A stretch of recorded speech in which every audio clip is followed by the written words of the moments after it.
এই 10 দিনের একটা সিয়াম বা একটা রোজা 1 বছর রোজা রাখার সমান। এই 10 দিনের একটা রোজা 1 বছর রোজা রাখার সমান। ওয়া কিয়ামু কুল্লি লাইলাতিন ফিহা বিকিয়ামি লাইলাতিল কদর, এবং এই 10 রাতের এক রাতের কিয়াম লাইলাতুল কদরের কিয়ামের সমান।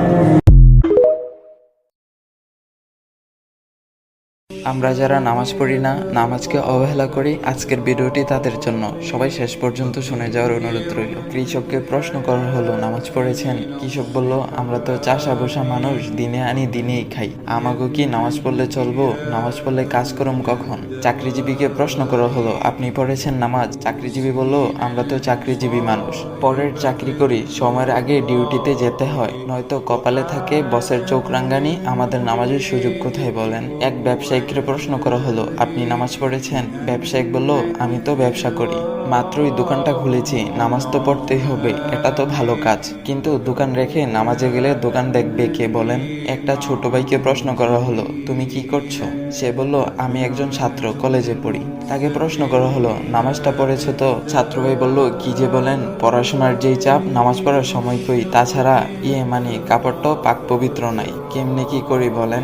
এইভাবেই কিছু মানুষ নানা রকমের অজুহাত দেয়। মহান রবের সবচেয়ে বড় একটি হুকুম মান্য করা থেকে তারা নিজেকে বাঁচিয়ে রাখতে চায়। হঠাৎ একদিন খবর পাওয়া যায়, চাষি রহমত আলী আর নেই। অফিসে যাচ্ছিলেন চাকরিজীবী ভাই আনোয়ার সাহেব, সময় মতো পৌঁছাতে চেয়েছিলেন, সময় তাকে সহায়তা করেনি। হঠাৎ একটি কঠিন অ্যাক্সিডেন্টে পঙ্গু হয়ে হাসপাতালে বেড়ে গেল নতুন একজন পেশেন্টের। পঙ্গু অবস্থায় কাটে আনোয়ার সাহেবের বাকি জীবন। ব্যবসায়ী মহাজন সাহেব দোকান করেই যার কাটত সারা বেলা, ব্যবসার হিসাব কিতাব মিলাতে গিয়ে হঠাৎ করে একদিন দুপুরবেলা বুকের বাঁ পাশে উঠে গেল প্রচন্ড ব্যথা।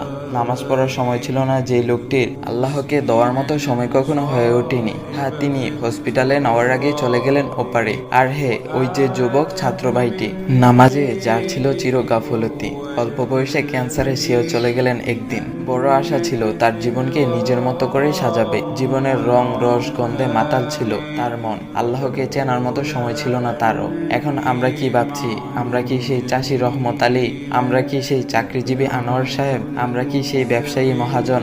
নাকি আমরা সেই ছাত্র ভাইটি? এতই তাড়াতাড়ি কি মারা যাব আমি? এখনো তো অনেক দেরি আছে। অথচ মৃত্যু প্রতিদিন আমাদের সামনে থেকে কাউকে না কাউকে নিয়ে যাচ্ছে। হ্যাঁ, যেতে হবে আমাকেও একদিন। রাসূল সাল্লাল্লাহু আলাইহি ওয়াসাল্লাম বলেছেন, বুদ্ধিমান তো হচ্ছে সেই ব্যক্তি যে তার ভুল ত্রুটি নিয়ে চিন্তা করে এবং মৃত্যুর পরবর্তী জীবনের জন্য ন্যাক আমল করে। অর্থাৎ বুদ্ধিমান হচ্ছে সেই ব্যক্তি যে কিনা নিজের দোষ ত্রুটি নিয়ে চিন্তা করে, গুনাহের জন্য অনুতপ্ত হয়, তওবা করে এবং মৃত্যুর পর